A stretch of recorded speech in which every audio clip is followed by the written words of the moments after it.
हाय बच्चों, मैं एक बार फिर रॉयल गुरु क्लासेस में उपस्थित हूँ। कल हम लोगों ने रिफ्लेक्शन ऑफ लाइट के बारे में पढ़ा था। आज देखेंगे कि टाइप्स ऑफ रिफ्लेक्शन, ये देखेंगे रिफ्लेक्शन कितने प्रकार का होता है। तो रिफ्लेक्शन ऑफ लाइट दो प्रकार का होता है। एक होता है रेगुलर रिफ्लेक्शन, एक होता है इरेगुलर रिफ्लेक्शन।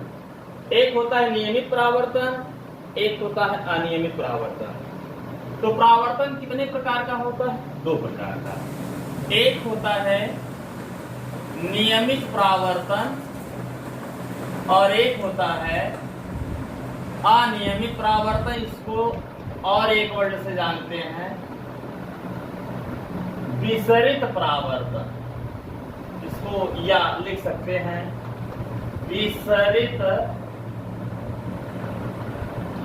विसरित परावर्तन। इसको कहते हैं रेगुलर रिफ्लेक्शन, इसको कहते हैं इरेगुलर रिफ्लेक्शन। अच्छा, अब देखते हैं नियमित परावर्तन क्या होता है। नियमित परावर्तन वे परावर्तन होते हैं जो चिकने एवं सपाट पृष्ठों से होता है। अर्थात हम कह सकते हैं ऐसा परावर्तन जो चिकने एवं सपाट पृष्ठ से होता है उसे नियमित परावर्तन कहते हैं। अब देखिए, यहां पर समांतर प्रकाश किरण इस पृष्ठ पर आपतित हो रही है। ये एक पृष्ठ है, इस पृष्ठ से प्रकाश किरणें कैसे आपतित हो रही है? समांतर। ये देखिए, यहां पर परावर्तन का नियम लगाएंगे। यहां पे लंब डाल दीजिए, जितने एंगल से आएंगे उतने एंगल से जाएंगे। समांतर आ रही हैं और परावर्तित किरणें जो हैं वो भी एक दूसरे के क्या हैं? समांतर। तो ऐसा जो परावर्तन होता है उनको क्या कहते हैं? नियमित परावर्तन। नियमित परावर्तन में एक विशेष बात है कि इस परावर्तन के कारण ही हमें अपना चेहरा शीशा में देखने को मिलता है। वहां पर नियमित परावर्तन होता है, इस कारण हमको मिरर में अपना इमेज दिखाई देता है। दूसरा है इरेगुलर रिफ्लेक्शन। इरेगुलर रिफ्लेक्शन क्या होता है? जब परावर्तन खुरदरे पृष्ठ से, मतलब जब परावर्तन खुरदरे पृष्ठ से होता है तो ऐसे परावर्तन को अनियमित परावर्तन कहते हैं या विसरित परावर्तन कहते हैं। विसरित परावर्तन में आप ऐसा इमेज नहीं देखेंगे जैसा ये दिख रहा है। ये फिगर बना हुआ है, ऐसा फिगर नहीं दिखेगा। वो होता क्या है, पृष्ठ से टकराने के बाद प्रकाश किरणें इधर उधर फैल जाती हैं। ये देखिए, कहीं ऐसे जाएंगी, कहीं यूं हो जाएंगी, मतलब चारों तरफ फैल जाती है। इस परावर्तन के कारण हमको अपना इमेज दिखाई नहीं देगा। जैसे लिखा गया, एक अखबार है, उस अखबार में कुछ शब्द लिखे गए हैं। माननीय पांडे जी पढ़ रहे हैं, अखबार में लिखे हुए शब्दों को पढ़ रहे हैं, लेकिन उन शब्दों में अपने आप को देख नहीं पा रहे हैं। ऐसा क्यों? ऐसा इसलिए क्योंकि उसमें क्या होता है? विसरित परावर्तन होता है। पांडे जी अखबार में लिखे हुए शब्दों को देख रहे हैं, लेकिन उस शब्दों में अपने आप को देख नहीं पा रहे हैं। ऐसा क्यों होता है? तो आप बताएंगे विसरित परावर्तन के कारण, इरेगुलर रिफ्लेक्शन के कारण। आइए, एक और इंपॉर्टेंट बात है, वो क्या है? वो सबसे ज्यादा इंपॉर्टेंट बात यह है कि हमें चेक करना है कि कैसे पता लगाया जाए कि चिकना पृष्ठ है, कैसे पता लगाया जाए खुरदरा पृष्ठ है। आइए, इसका भी ज्ञान होना चाहिए। तो हमें इसका ज्ञान प्राप्त करने के लिए कॉन्सेप्ट आना चाहिए। वो कॉन्सेप्ट क्या है? यदि किसी पृष्ठ की अनियमितताओं की विमाएं यदि किसी पृष्ठ की अनियमितताओं की बीमाएं आपतित प्रकाश की तरंगदैर्घ्य के 1/4 से कम होती है तो वह पृष्ठ चिकना पृष्ठ माना जाता है। ये कोई पृष्ठ है, इनकी अनियमित बीमाएं ये जो दी गई है इस पृष्ठ की, इस पर जो प्रकाश आपतित हो रहा है इसकी कुछ न कुछ तरंगदैर्घ्य है। अगर इन बीमाएं जो हैं इनकी इस पृष्ठ की आपतित प्रकाश की तरंगदैर्घ्य की 1/4 से कम होगी तो उसे चिकना पृष्ठ माना जाता है। यही कारण है कि जब शीशा या कोई पृष्ठ हो उसको तब तक पॉलिश करते हैं, उसको तब तक कोटेड करते हैं जब तक उस पृष्ठ की अनियमित बीमाएं प्रकाश की तरंगदैर्घ्य के बराबर ना हो जाए। अर्थात कितना 10 घाते माइनस कितना होता है 10 घाते माइनस 7 मीटर इतनी तरंगदैर्घ्य की होनी चाहिए। हमें पता भी लग गया कि चिकना पृष्ठ कैसे निर्धारित किया जाता है और शीशे उसे की कोटेड जो की जाती है कहां तक कोटेड की जाती है यह भी हमको मालूम हो गया। एक इंपॉर्टेंट बात और, आप कभी ऐसी घटनाएं देखे होंगे कि दोनों परावर्तन की अनुभूति होती है। ये कब होती है? जब रात के समय कोई यात्री ट्रेवल करता है तो देखते हैं उसको 2 परावर्तन उस समय रोचक होता है। जब सड़कें सूखी होती हैं, जब सड़कें क्या होती हैं सूखी होती हैं तो वह एक खुरदरे पृष्ठ की भांति व्यवहार करता है और उसमें अनियमित परावर्तन के कारण जब यात्री के या ड्राइवर की आंखों पर प्रकाश पड़ती है तो उसे सड़क एकदम स्वच्छ दिखाई देती है। लेकिन उसी सड़क पर यदि पानी हो जाए, उसी सड़क पर क्या हो जाए पानी हो जाए तब वह एक चिकना पृष्ठ की भांति व्यवहार करने लगता है। मतलब उसमें कौन सा परावर्तन होने लगता है? नियमित परावर्तन होने लगता है। उस नियमित परावर्तन के कारण सामने से आने वाली गाड़ियों की रोशनियां और बगल इमारत भवनों के प्रतिबिंब हमको दिखाई देते हैं, जिसके कारण दुर्घटना की चांस सबसे ज्यादा होती है। तो कभी कभी रात में दोनों परावर्तन हमें मालूम पड़ते हैं।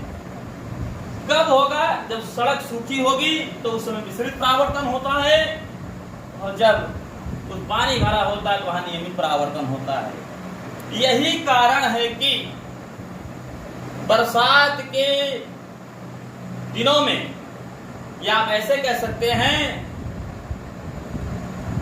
बरसात वाले रात्रों में सड़कों पर हादसाएं सबसे ज्यादा होती हैं, दुर्घटनाएं सबसे ज्यादा होती हैं। क्यों? तो आप बताओगे नियमित परावर्तन के कारण। चलिए अब इसको छोड़ देते हैं, ये टॉपिक पूरा हो गया। आज हमारे एक नेक्स्ट टॉपिक है जो ये परावर्तन हम लोग पढ़ रहे हैं वो किसके लिए पढ़ रहे हैं? नियमित के लिए। नियमित परावर्तन में सबसे ज्यादा जो बढ़िया एग्जाम्पल है वो है मिरर। तो हमें पूरे चैप्टर में क्या पढ़ना होगा? मिरर पढ़ना होगा। ये जो रिफ्लेक्शन ऑफ लाइट है उस रिफ्लेक्शन ऑफ लाइट में हमको मिरर का अध्ययन करना होगा, अर्थात दर्पण का अध्ययन करना पड़ेगा। तो आइए हम लोग मिरर देखते हैं। मिरर क्या होता है? दर्पण,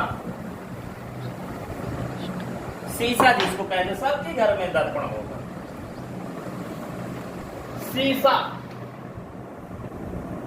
मिरर।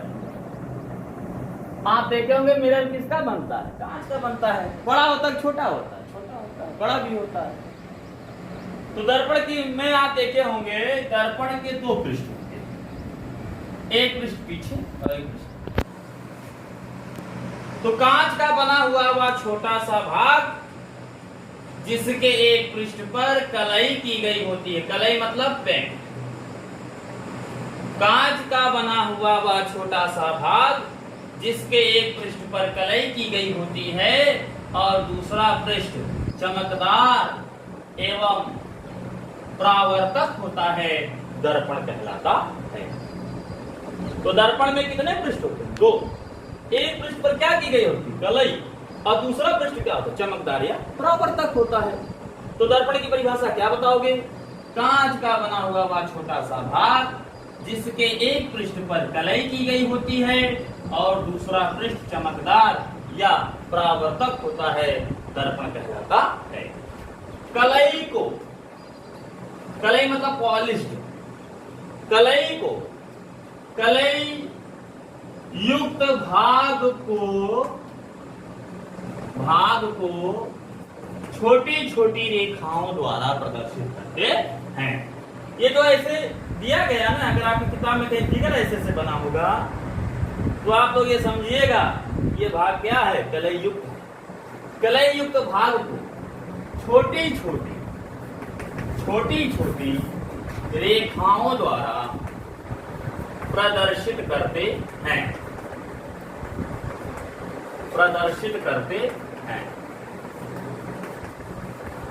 ये पॉलिश्ड किसकी होती है? सिल्वर की भी हो सकती है, लाल ऑक्साइड की भी हो सकती है, अम्लगम का भी हो सकता है। तो दर्पण के बारे में बच्चों मालूम हुआ। दर्पण क्या होता है? दर्पण की डेफिनेशन आप लोगों ने देखा। कलई युक्त भाग को किससे दर्शाते हैं ये भी आप लोगों ने देखा। मिरर से संबंधित कुछ क्वेश्चन आते हैं आपकी चैप्टर में, और अपने दैनिक जीवन में मिरर का बहुत यूज होता है। कहीं अस्पतालों में होता है, कहीं गाड़ियों में यूज किया जाता है, घरों में यूज किया जाता है। मिरर का बहुत उपयोग। आइए इसके बारे में डिटेल अध्ययन किया जाए। दर्पण के प्रकार, दर्पण के प्रकार, टाइप्स ऑफ मिरर। दर्पण के प्रकार, दर्पण मुख्यतः 3 प्रकार का होता है। दर्पण कितने प्रकार के होते हैं? 3। पहला क्या है? समतल दर्पण, इसको कहते हैं प्लेन मिरर। पहला हो गया समतल दर्पण, दूसरा हो गया गोलीय दर्पण, इसको कहते हैं स्फेरिकल मिरर, और तीसरा हो गया परवलयाकार दर्पण, इसको कहते हैं पैराबोलिक, परवलयाकार दर्पण। दर्पण मुख्यतः कितने प्रकार के होते हैं? 3। पहला समतल, दूसरा गोलीय, और तीसरा क्या हो गया? परवलयाकार दर्पण। कुछ बच्चों को ये नाम नया लग रहा होगा कि सर परवलयाकार दर्पण कहां आ गया। आपको मैं पहले से ही बता दे रहा हूं। इसका उपयोग 2 जगह होता है। एक तो रिफ्लेक्टेड टेलीस्कोप में होता है, परावर्तक दूरदर्शी में यूज किया जाता है।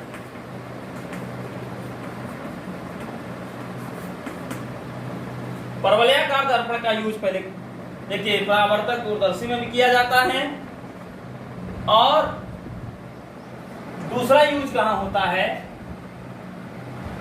दूसरा यूज इसका एक यहां और सौर भट्टी में भी होता है, और इस प्रकार कर सकते हैं सौर कुकर में भी कर सकते हैं इसका, क्योंकि ये ज्यादा से ज्यादा लाइट को क्या करती है? एक स्थान पर केंद्रित करती है। तो दर्पण के प्रकार, दर्पण 3 प्रकार के होते हैं। पहला समतल दर्पण, दूसरा गोलीय दर्पण, तीसरा परवलयाकार दर्पण। आइए पहला ये अध्ययन किया जाए, समतल दर्पण। हम आपको एक ट्रिक बता दें, उस ट्रिक को जानिए।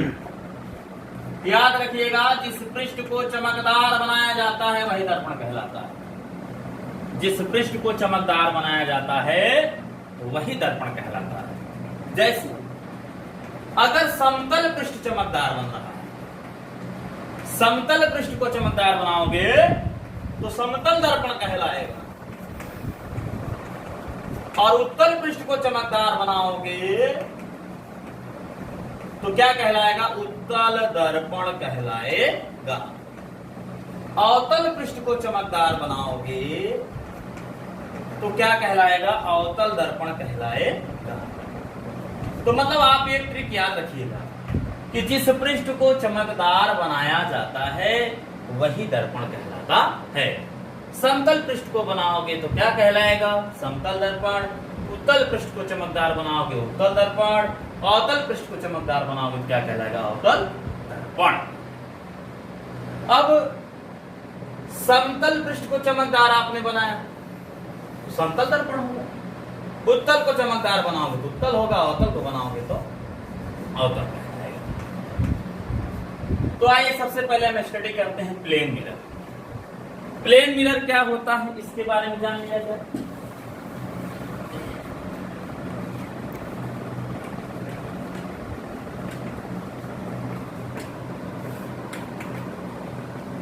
बच्चों से निवेदन है कृपया इस चैनल को सब्सक्राइब करें, एक बेल आइकन आएगा उसको जरूर दबाइए जिससे आपके पास नोटिफिकेशन पहुंच सके कि कौन सा लेक्चर पढ़ रहा है इस चैनल पर, आपको मालूम हो सके। सब्सक्राइब करना कृपया भूलें ना। आज आप इस चैनल में आपके सामने बायोलॉजी के स्पेशलिस्ट मिस्टर पवन सिंह आपको बताएंगे, कुछ चैप्टर पढ़ाएंगे। और आज इसी चैनल में केमिस्ट्री के बहुत अच्छे अध्यापक मिस्टर यूपी सर मेटलर्जी के बारे में इंट्रोडक्शन दिया है, वो भी आज इस चैनल में अपलोड होगा। कृपया करके चैनल को सब्सक्राइब करिए और सब्सक्राइब करने के बाद बेल आइकन जरूर दबाइए। हाँ, एक बात और ये भी, जिन बच्चों को फिजिक्स बिल्कुल ना आती हो, बिल्कुल नहीं आती हो, मतलब शून्य से लेकर शिखर तक पहुंचाने तक मैं गारंटी देता हूं कि रॉयल गुरु क्लासेस का चैनल खोलिए और स्टडी करिए। अगर आपको छोटी छोटी बातों का नॉलेज उसमें ना मिलता हो तो आप कमेंट बॉक्स में लिख सकते हैं। तो प्लेन मिरर के बारे में कुछ स्टडी किया जाए क्या है। और ये जो चैनल बना हुआ है हमारे विद्यालय के मैनेजर श्रीमान और एस पांडे जी के निर्देशानुसार बना हुआ है। उनके कहने पर ही ये चैनल चलाया जा रहा है, क्योंकि निर्देश आया हुआ है कि बच्चों को ऑनलाइन सुविधाएं दी जाएं। लेकिन उनका ये कथन और भी है कि जिन बच्चों के पास एंड्रॉइड सेट नहीं है, जिनके पास ऐसी मोबाइल की व्यवस्था बिल्कुल नहीं है कि वो ऑनलाइन नहीं पढ़ सकते हैं, वो बच्चे चिंतित बिल्कुल ना हो। जब स्कूल ओपन होगा, एक्स्ट्रा क्लास लेकर वो सारी चीजें पढ़ाई जाएं, वो बिल्कुल चिंतित ना हो। ये माननीय पांडे जी का कथन है और हम लोग उसको फॉलो भी करेंगे। आज के लिए इतना ही, आगे कल